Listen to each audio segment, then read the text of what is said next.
¿Cuál fue la primera mentira que lanzó Satanás? Serán como dioses. No necesitas leyes, no necesitas a nadie, tú eres Dios. Pueden penetrar en las profundidades de la ciencia y los secretos de la ciencia que están saliendo ahorita, y una vez que los descubrimos se vuelven en monstruos contra nosotros, y la ciencia nos ayuda a crear monstruos, una raza híbrida. ¿Qué es lo que están haciendo y lo que están formando? Y entonces la ciencia deja de ser ciencia y se convierte en ciencia ficción.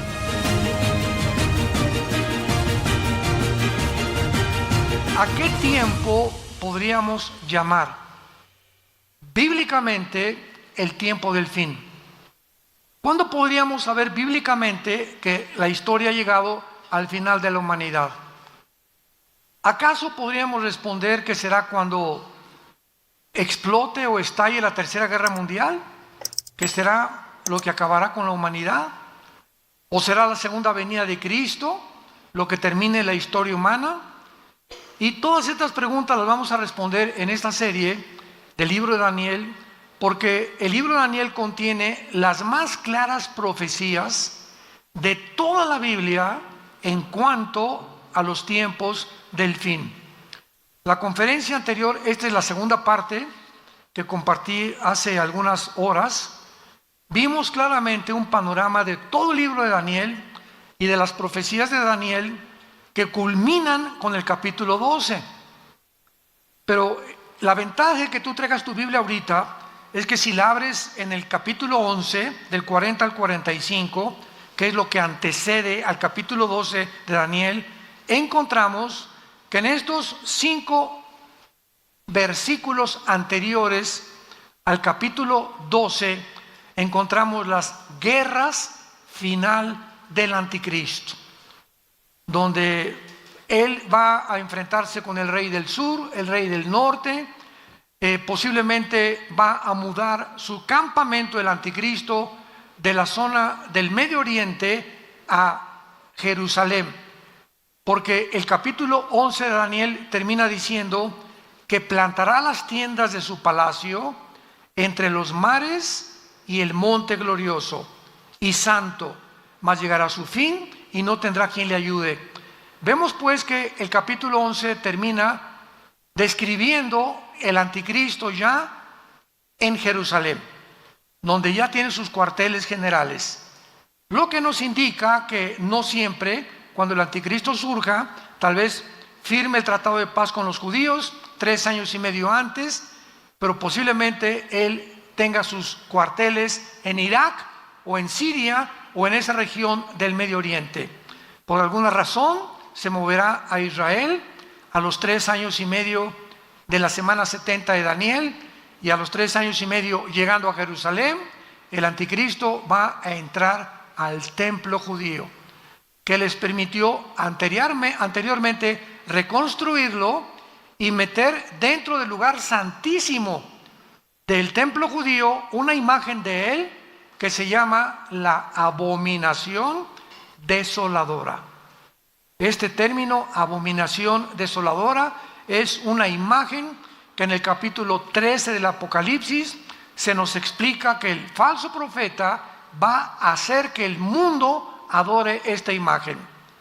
Y el momento en que el anticristo introduzca esta imagen suya en el lugar santísimo, desde luego profanando y burlándose ya claramente de los judíos, Cristo dijo en Mateo 24:15, cuando vean la abominación desoladora, hablándoles a los judíos, que habló el profeta Daniel, corran a los montes, porque habrá tribulación como jamás la ha habido en toda la historia. Entonces, el capítulo 12 del libro de Daniel inicia diciéndonos, en aquel tiempo, ¿cuál tiempo? Corresponde al versículo anterior. En el tiempo en que el anticristo se mude a Jerusalén, en ese tiempo que es a los 3 años y medio de la semana 70 de Daniel, se levantará Miguel, el gran príncipe que está de parte de los hijos de tu pueblo. El arcángel Miguel tiene asignada la misión especial y la responsabilidad, el deber de proteger y de cuidar al pueblo judío. Y esta es la razón y nos da la respuesta de por qué Israel, a pesar de que todos los primeros 5 grandes imperios, desde el imperio egipcio, asirio, babilónico, los medos persas, los griegos y los romanos, 6 imperios, el romano fue después de Daniel, desde luego en tiempos de Juan, 6 imperios, que el último romano fue el que lo crucificó, fue el que destruyó Jerusalén y fue el que hizo que los judíos se esparcieran en todas las naciones del mundo, el imperio romano. Esto nos habla de cómo es posible que detrás de tanta persecución, este grupo étnico de judíos hayan podido sobrevivir. Sin embargo, es muchísimo más grande el milagro que sucedió en 1948 del siglo pasado, cuando después de casi 1900 tantos años de ser repartidos por el mundo entero, después de la persecución de los nazis, la Liga de las Naciones, antes no era la ONU, era la Liga de las Naciones, votan a que ese pueblo étnico regrese a su tierra el 14 de mayo de 1948, ante los ojos expectantes e incrédulos de geólogos, antropólogos, estudiosos, historiadores, geógrafos. ¿Cómo es posible que nunca este milagro se había visto en la historia de la humanidad?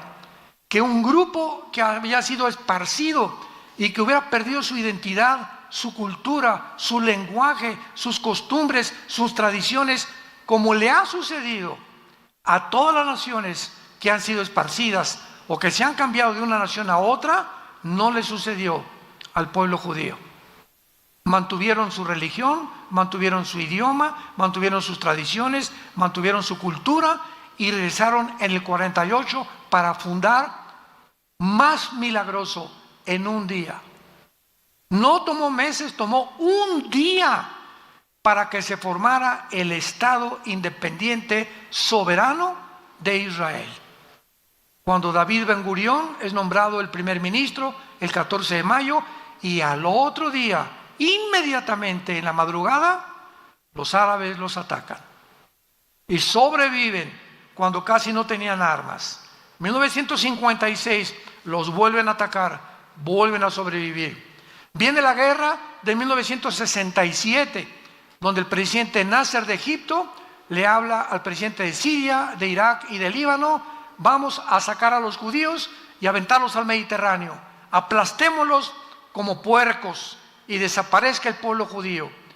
Y se juntan 5 naciones árabes para poder atacar a un pueblo que era superado 12 a la 15ª potencia de probabilidades que tenían los judíos de sobrevivir la guerra de junio de 1967, que se llamó la Guerra de los 6 días. Uno de los más grandes militares en la historia del siglo XX fue el general Schwarzkopf. Hay su libro con su biografía de él, la puedes conseguir, y fue el que dirigió la operación en el desierto en 1990-91, cuando se juntaron 29 naciones en una coalición dirigidas por el presidente Papa Bush para sacar a Saddam Hussein de Kuwait, que había llegado a matar a las mujeres, a los niños y apoderarse del petróleo del Medio Oriente, y quería poner de rodillas al mundo entero. Pues las naciones reaccionaron y se formó una coalición, y el que dirigió toda esta operación fue el general Schwarzkopf. El general Schwarzkopf, cuando leí sus memorias hace algunos años, escribe lo siguiente: yo estudié en West Point, la mejor academia militar en Estados Unidos, y estudiamos las guerras del Peloponeso, las de Napoleón Bonaparte, de Carlomagno, los increíbles avances de Alejandro el Magno, que en casi 10 años conquista todo el Medio Oriente y parte de Europa y África, y todo Gengis Khan, y nunca en la historia de la milicia, escribe el general Schwarzkopf, había habido una guerra tan milagrosa, donde no tenían cero probabilidades de sobrevivir, como la guerra de los 6 días. ¿Qué pasó en esta guerra? Bueno, pues se juntaron las 5 naciones árabes y los judíos, sabiendo que los árabes, principalmente en Egipto y en Siria, se levantan a las 7:30, 8 de la mañana y son considerados hasta el siglo XXI los judíos los pilotos más diestros y los mejores pilotos que los MiG rusos, que los de Inglaterra, que los F-35 de Estados Unidos. Los pilotos judíos se consideran los mejores pilotos del mundo. Ahora que fuimos a Israel, nos contaron nuestros guías que tienen las bases. ¿Dónde creen ustedes que tienen las bases ahora? Debajo de la tierra. Y de repente voy, ¡rum!, y sale un avión y voltea así, ¿dónde está? Se cierra inmediatamente, camuflajeado, el lugar de donde salió el avión. Ahora los aeropuertos militares y del Mossad se encuentran subterráneos. Increíble. Bueno, se levantan los judíos el 1 de junio a las 5 de la mañana y a las 6 de la mañana se dirigen al aeropuerto de Egipto y bombardean y acaban con toda la aviación egipcia en media hora. Se van a Siria y acaban con todos los aviones de sirios. Se van a Irak y acaban con todos los de Irak. En menos de 3 días tenían el control del aire. Y teniendo el control del aire, tienes el control terrestre del ejército y de la marina, si es que la marina va a intervenir. Que en este caso no intervino, no hubo necesidad. Y en 5 días habían llegado a las colinas del Golán, entraron a Jerusalén por primera vez desde que en el año 70 después de Cristo fueron expulsados, y ellos regresaron y entraron hasta las colinas del Golán, al norte de Israel, junto al mar de Galilea, que es la frontera con Siria. Se apoderaron de la frontera con Siria, las colinas del Golán, y al 6.º día la Liga de las Naciones les mandó un recado: párenle. Y qué increíble que terminó la guerra en 6 días. ¿Saben por qué? Porque el 7.º tenían que descansar. Parecería una coincidencia, ¿no? Pero así fue como sucedieron las cosas. Bueno, pasó el tiempo y tuvieron que volver las colinas cerca de Egipto. Tuvieron que, Jerusalén se tuvo que partir. Ahora que fuimos a Jerusalén vimos del muro de los lamentos, que es el lado oriental, ¿verdad? Occidental es de los judíos, el otro, donde está la mezquita Omar, es de los musulmanes todavía. Y entonces está repartido Jerusalén entre unos y entre otros. El banco oriental es de los palestinos, la franja de Gaza es de los palestinos, pero se quedaron con las colinas del Golán, que son la frontera con Siria. Y dijeron: esto no lo negociamos jamás. Porque el día que negociemos que entregar las colinas del Golán, el ejército sirio lo tendríamos en la frontera de nuestro país y nos amenazaría con acabar completamente con la nación. Que fue lo mismo que hizo Putin en Ucrania. Dice Putin: si entra la OTAN o las naciones de Europa a Ucrania, desaparezca Rusia. Porque de Ucrania a Moscú hay 15 minutos en que llegue cualquier misil. Y lo que quería Putin, ¿verdad?, invadir Ucrania para poder impedir que la OTAN entrara, pudieran misiles. Bueno, esto ya es otro cuento, pero es como también si en México y le dice Rusia al gobierno de México o China: vamos a poner misiles apuntando a Estados Unidos. ¿Ustedes creen que los gringos lo van a permitir? ¿Lo van a permitir? Digo, por el amor de Dios. ¿Qué fue en el 1962? Llega Nikita Khrushchev y pone misiles en Cuba apuntando a Estados Unidos, 1962. Y los satélites le dicen al presidente John Kennedy: hoy están los rusos en Cuba apuntándonos con satélites. Esto no puede ser. Inmediatamente John Kennedy habla con Khrushchev: o lo sacas o entramos a la Tercera Guerra Mundial. Duró 2 semanas el conflicto de 1962. Hay películas de esto, muchas de ellas han hecho. Khrushchev, gracias a Dios que se puso las pilas, ¿verdad?, y sacó sus misiles y se evitó desde la Segunda Guerra Mundial una Tercera Guerra Mundial en 1962. Ahora vuelve a suceder con la invasión de Putin en Ucrania, pero esto vemos claramente en la nación de Israel, que de qué forma los judíos han sobrevivido milagrosamente. Y dice la Biblia, se levantará Miguel, el gran príncipe que está de parte de tu pueblo. Ahora, a continuación, el capítulo 12, que culmina con un libro maravilloso que es Daniel. Dice el Espíritu Santo que cuando se levante Miguel, en el tiempo en que el anticristo, versículo anterior, ponga sus tiendas de campaña o sus cuarteles generales en Jerusalén, será tiempo de angustia. Es muy importante a todos ustedes que les gustan las profecías, porque la palabra angustia se traduce en todo el libro de Daniel, en Jeremías y en Isaías, con la palabra Sarah, con T-Z-A-R-A-H, Sarah, que es y siempre relacionado con los 7 años de la tribulación. Veamos un ejemplo en el libro de Jeremías, capítulo 30, versículo 7. Cuán grande es aquel día, tanto que no hay otro semejante a él. Tiempo de tzará, tiempo de angustia para Jacob, pero de ella será librado. Vemos aquí claramente que este tiempo de angustia es para, no la iglesia. Jacob representa a Israel, que fue el papá de las 12 tribus. Entonces, el tiempo de las 70 semanas está destinado a Israel, no a la iglesia. Es una de las tantas evidencias que la iglesia no atravesará la tribulación.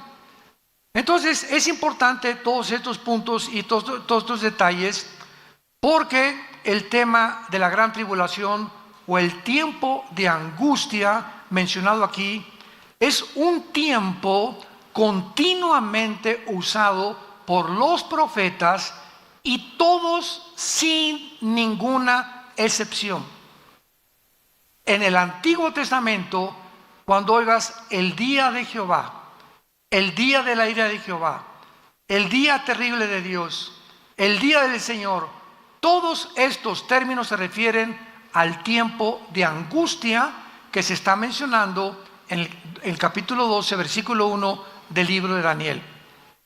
Y Cristo en Mateo 24, versículo 15 al 21, manda esta advertencia a los judíos y les dice: cuando vean ustedes la abominación desoladora, cuando el anticristo vean que se mete al templo, en este momento huyan a los montes. Mateo 24, 15 al 21, porque será tiempo de gran tribulación como nunca jamás lo ha habido desde entonces. Y luego dice en el Evangelio de Lucas, capítulo 21, versículo 34, mirad también por todos ustedes, que sus corazones no se carguen de glotonería y embriaguez y de los afanes de esta vida. Y venga de repente sobre vosotros aquel día. ¿Cuál es aquel día? Se le llama día de 24 horas, hay días de un año, para Dios 1000 años es como un día, etcétera, etcétera. Aquí está refiriéndose a todo el tiempo de la tribulación. Porque como un lazo vendrá sobre todos los que habitan sobre la faz de la tierra, velad pues en todo tiempo, orando para que sean tenidos por dignos de escapar de todas estas cosas que vendrán y de estar en pie delante del Hijo del Hombre. Dice el versículo 25, habrá señales en el sol, en la luna, en las estrellas, en la tierra, angustia de las gentes confundidas a causa del bramido del mar, o sea, de los tsunamis que habrá, desfalleciendo los hombres por el temor. Esta palabra, desfalleciendo los hombres, es falta de aliento. La gente, cuando vea todo lo que está pasando, se le va a ir la respiración. Va a haber ataques al corazón, al por mayor de la gente. No van a poder creer lo que están viendo con sus ojos. Desfalleciendo los hombres por el temor y la expectación de las cosas que vendrán sobre la tierra, porque las potencias de los cielos serán conmovidas.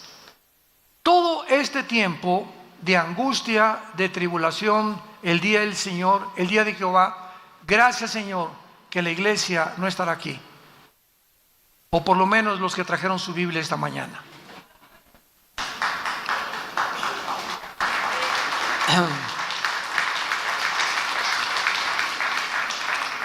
Ahora es interesante que desde el Antiguo Testamento, por ejemplo en el libro de Deuteronomio, capítulo 4, versículo 30, se profetizó esta angustia y este tiempo para Israel. Y dice, cuando estuvieran en angustia, la misma palabra, Sará, que se usa en Daniel 12:1. Cuando venga este tiempo de angustia, que no era tan claro cuando escribió Deuteronomio, y te alcanzaren todas estas cosas, sí en los postreros días. Esta palabra en el hebreo, a los que les gusta apuntar, apúntala, porque será la palabra clave en el libro de Daniel. Acharit, como suena con CH, Acharit, Yom con Y, que se traduce postreros días o los últimos tiempos. Esta profecía está claramente detallada y apunta al final de la historia de Israel. Y les dice Moisés, cuando en aquel tiempo de angustia les alcance todas estas cosas, y si se volvieran a Jehová su Dios y oyeren su voz, porque Dios misericordioso es, no te dejará, ni te destruirá, ni se olvidará del pacto que les juró a sus padres. Dios les dice con muchos años de anticipación a los judíos, viene un tiempo para ustedes peor que el de los nazis. Nosotros ahora lo conocemos, creemos que el de los nazis fue la persecución y el holocausto más grave que desde que los expulsaron a los judíos de España y los han perseguido durante 1900 años, pero el tiempo de la tribulación, dice la Biblia, nunca habrá un tiempo tan cruel, tan sanguinario, tan feroz, tan salvaje como en el tiempo cuando el anticristo los vuelva a perseguir. Hitler será como Pinocho comparado con el anticristo, de lo que no nos imaginamos que vendrá sobre el mundo entero. Y desde aquí se les advierte, si ustedes en ese tiempo se vuelven a mí, los voy a salvar. Y esto lo vemos claramente en Isaías capítulo 29, también en el Antiguo Testamento, y lo dice de la siguiente manera. Perdón, es Isaías capítulo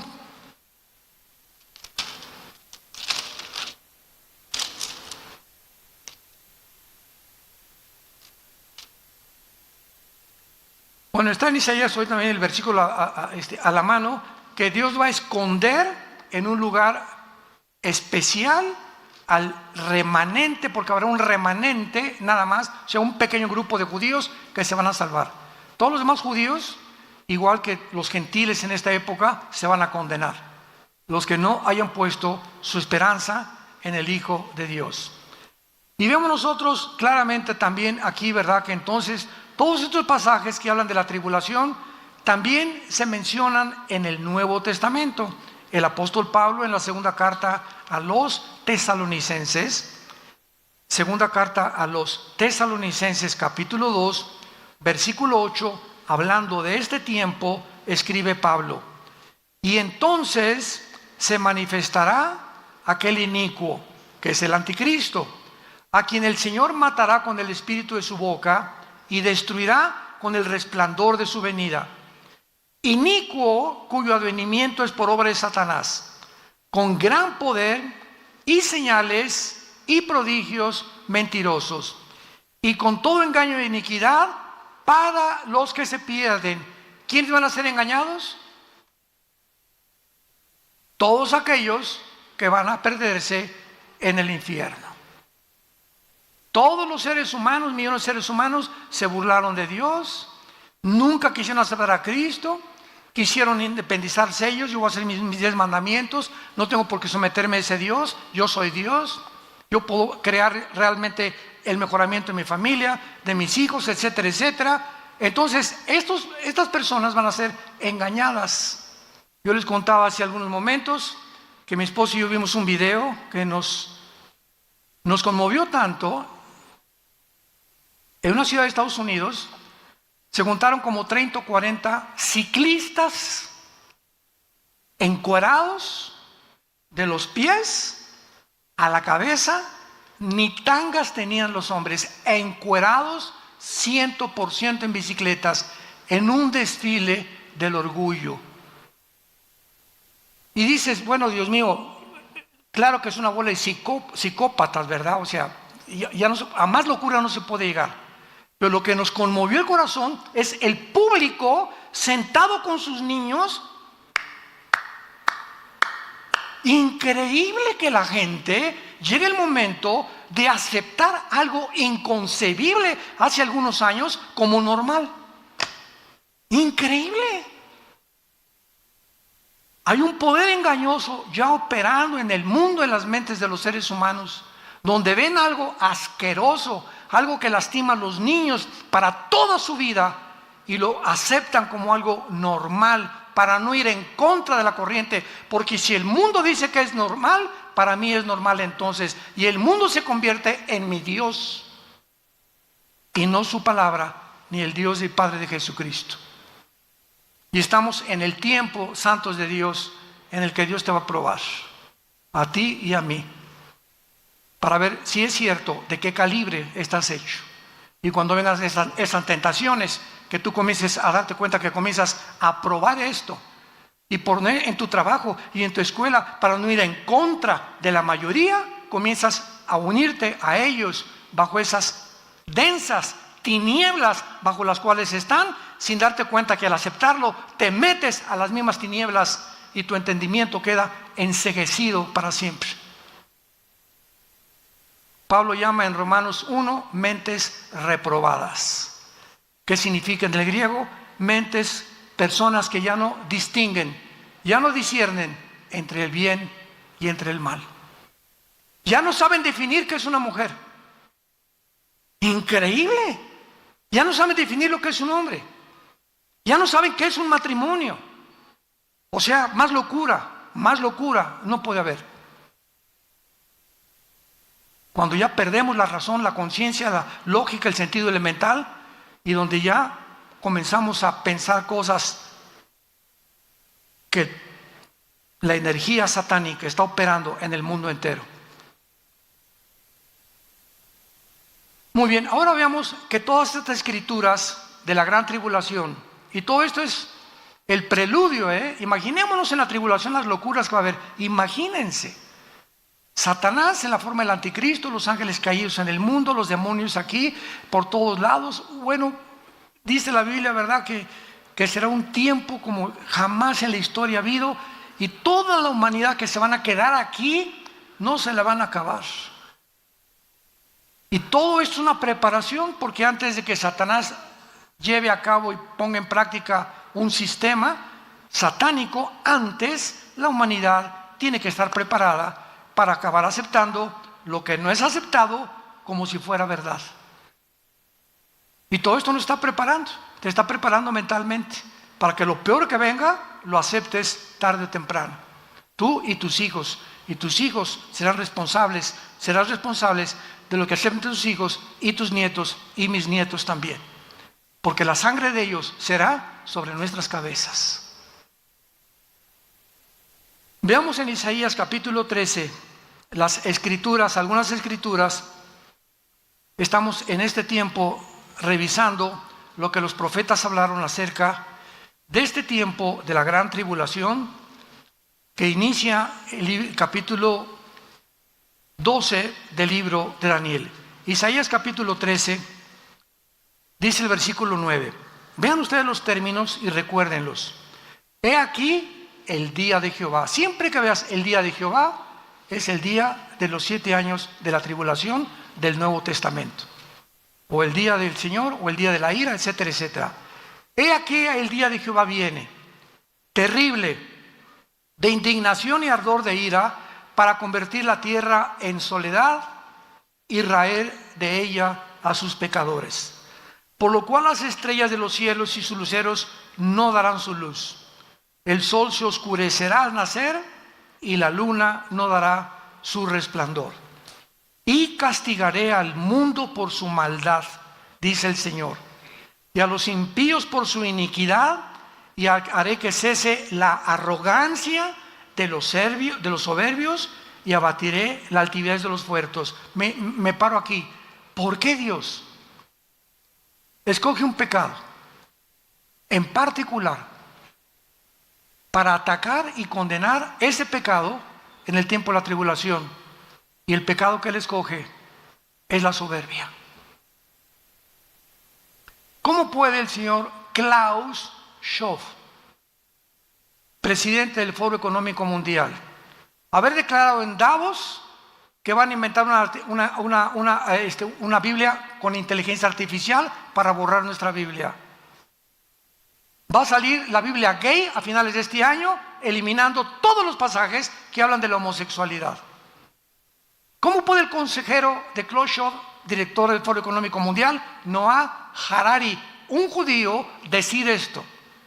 La Biblia no es un mito, Cristo nunca vino al mundo, no existe, seremos dioses. La tecnología y la genética nos ayudarán a crear, escuchen estas palabras, una super raza humana. Digo, esto es lógico porque desde hace cuánto que se promulgó la teoría de la evolución, más de un siglo, por Carlos Darwin. Y si llegamos a la conclusión, al aceptar la teoría de la evolución, que somos amibas, que no hay un creador, que todo es un accidente, y que entonces lo único que necesitamos es un mejoramiento evolutivo, y hemos llegado ahora con la ciencia y la tecnología, nos van a ayudar a evolucionar a un nivel superior. Pues es lógico que habiendo creído una mentira, dé paso a otra mentira, y la mentira a otra y otra, y se vuelve una torre de Babel, hasta que inunda el mundo entero de mentiras, y la humanidad llega al siglo XXI a creerlo, que podemos mejorar la raza con la genética y la tecnología moderna. A esto hemos llegado, iglesia y familia de Jesucristo. Abatiré la altivez de los fuertes. ¡Qué soberbia! Le creyeron la mentira de Satanás a Eva en el huerto del Edén. ¿Cuál fue la primera mentira que lanzó Satanás? Serán como dioses. No necesitas leyes, no necesitas a nadie, tú eres Dios. Tú puedes ser el jefe de tu familia sin consultar a Dios. Tú puedes saber educar a tu esposa y a tu esposo. Ustedes pueden saber educar a sus hijos sin la ayuda de Dios. Pueden gobernar sin la ayuda de Dios. Pueden penetrar en las profundidades de la ciencia y los secretos de la ciencia que están saliendo ahorita, y una vez que los descubrimos se vuelven en monstruos contra nosotros, y la ciencia nos ayuda a crear monstruos, una raza híbrida. ¿Qué es lo que están haciendo y lo que están formando? Y entonces la ciencia deja de ser ciencia y se convierte en ciencia ficción. Porque lo que es ciencia ficción, eso no es ciencia. Si algún ginecólogo, algún genetista, algún biólogo me llega a decir, con sus credenciales y sus doctorados, que se puede crear una raza superior, ¿verdad? Le digo, ¿de cuál fumaste, compadre? Ni siquiera un viaje del LSD que hicieron los Beatles puede afectar la mente tanto como estos locos. ¿De dónde pueden ellos llegar a creer eso? Que el hombre no es hombre, es mujer, y que la mujer se puede hacer hombre y el hombre se puede hacer mujer, y que ya no hay géneros. Esto ya no hay palabras para describirlo. Dice el versículo 13, porque haré estremecer los cielos y la tierra se moverá de su lugar en la indignación de Jehová de los ejércitos y en el día del ardor de su ira. ¿Cuándo será esto? En los tiempos de la tribulación. Y se levantará Miguel. En ese tiempo Miguel agarra todo el ejército listo para enfrentarse con los ángeles y Satanás. Apocalipsis capítulo 2. Y vendrá una guerra cósmica en el cielo, mientras aquí abajo hay una guerra en el mundo queriendo todos huir de Dios. Veamos otro pasaje de las Escrituras en Isaías 24. Esto está increíble. Isaías 24. Estos pasajes que estamos describiendo el tiempo de la tribulación fueron escritos hace 2000, apúntalo en tu Biblia, 700 años. El libro de Isaías, ahora que fuimos a Israel, entramos a Museo del Holocausto y nos enseñaron los rollos del Qumran, que en 1947-48, cerca del Mar Muerto, descubrieron unos esenios, es un grupo, una secta que se formó en Israel, en unas jarras de barro, y ahí está el rollo de Isaías, así como está en los rocos, exactamente como lo tenemos, y rodea todo el Museo del Holocausto. Ahí está escrito originalmente tal como se encuentra aquí. Documentos de la Ilíada, de la Odisea, de cualquier escritor que tú me has dicho, de Platón, de la República de Platón, de Sócrates, de Demóstenes, de Zenón, de cualquier filósofo o escritor que tú me quieras mencionar, no existen más documentos originales que los que tiene la Biblia. No, la Biblia es hecha por hombres, no saben ni lo que estás diciendo. ¿Quién te lo dijo? Mi maestra de secundaria, con razón. Con razón, comenzamos a creer todo lo que dicen los noticieros, porque el ataque es contra la palabra de Dios y comienzan a hablar cosas que ni siquiera saben. Dice Isaías 24, versículo 3 en adelante. Escuchen esto, la tierra fue escrito hace 2700 años, enfatizo. La tierra será enteramente vaciada, completamente saqueada, porque Jehová ha pronunciado esta palabra. Se destruyó, cayó la tierra, enfermó, cayó el mundo, enfermaron los altos pueblos de la tierra, y la tierra se contaminó bajo sus moradores. ¿Por qué? Vean las tres causas. Número 1, porque traspasaron las leyes. 2, falsearon el derecho. Y 3, quebrantaron el pacto sempiterno. Por esta causa, la maldición consumió la tierra y sus moradores fueron asolados. Por esta causa fueron consumidos los habitantes de la tierra y disminuyeron los hombres. Número 1, hemos traspasado las leyes de Dios. Génesis capítulo 1, primer página de la Biblia. La uva va a producir la semilla que tiene, uvas, no naranjas, ni papayas, ni chabacanos, uvas, porque el conocimiento y la información, dice Dios, que le puse a la uva, contienen los nutrientes y los minerales que no tiene la de la naranja ni la de la manzana. Las manzanas van a producir de acuerdo a las manzanas. Los perros siempre serán perros y nunca se va a cruzar un perro con una gata, porque el ADN del perro es diferente al de la gata. El rinoceronte no se puede cruzar con la yegua, ni el camello con un chivo. No mezclen nunca jamás las semillas. Desde antes que en 1860 Mengel comenzara a descubrir las herencias o la ley de la herencia, hasta 1954 del año pasado, del siglo pasado, el doctor Crick y el doctor Watson le dan el premio Nobel de Medicina por descubrir la molécula del ADN, el ácido desoxirribonucleico. Cuando leen esto, yo siempre lo dije, si Carlos Darwin hubiera conocido precisamente el ADN que está en las células, nunca hubiera escrito el libro El origen de las especies, que es la aberración más grande de la literatura que existe. Y ya Dios lo había establecido, pero comenzamos ahorita ya a cruzar vampiros con murciélagos, con palomas, y el chivo con un perro, y una oveja con un chivo, y estamos comenzando a producir mezclas, y siempre una mezcla entre dos ADN produce un híbrido. Cruza un caballo con una burra, ¿qué nace? Una mula, y las mulas son híbridas porque violaron las leyes de Dios.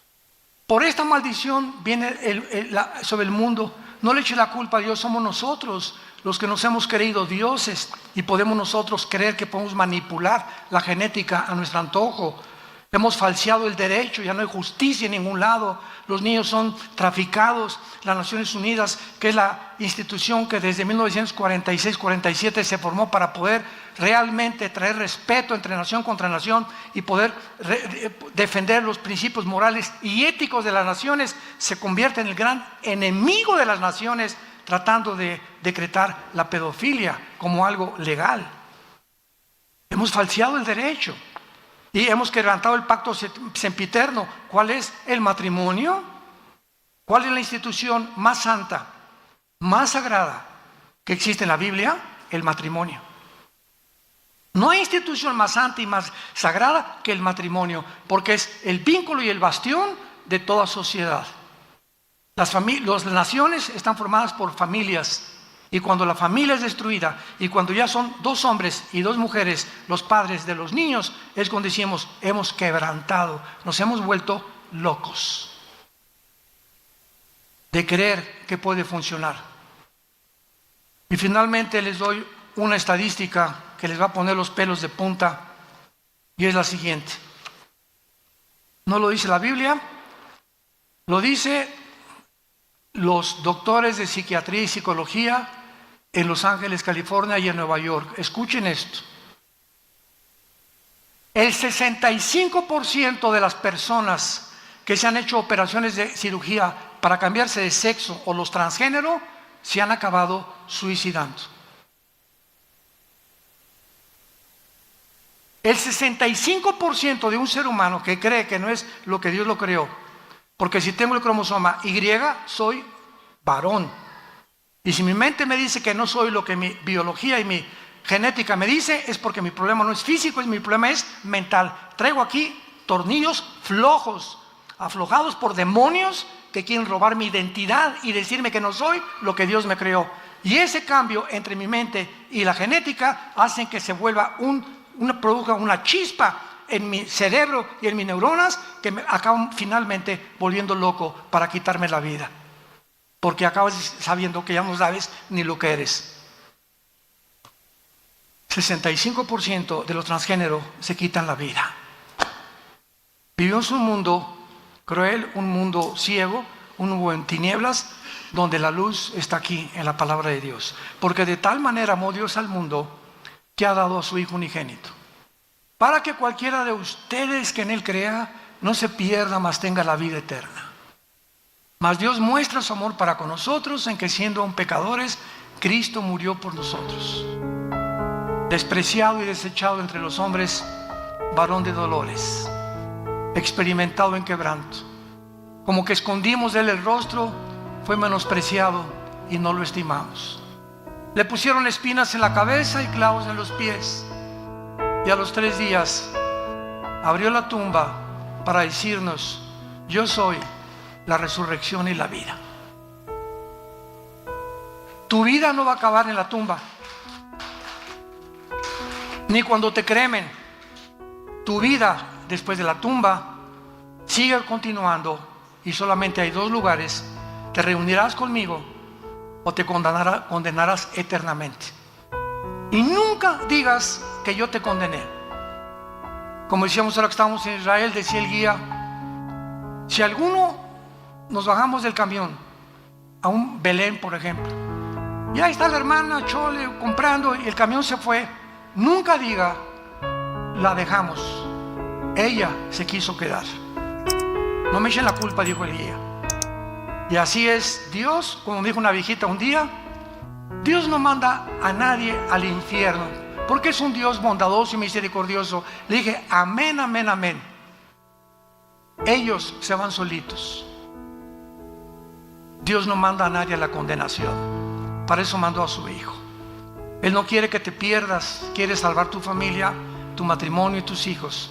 Pero tenemos que obedecer el Evangelio de su gracia.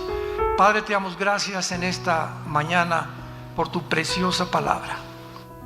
La única luz que tenemos, nada hay torcido ni perverso en ella. Toda ella es recta al que entiende y razonables a los que han alcanzado la sabiduría. Aún en nuestra vejez estaremos fuertes y vigorosos y daremos fruto para anunciar que tú eres la fortaleza de nuestra vida.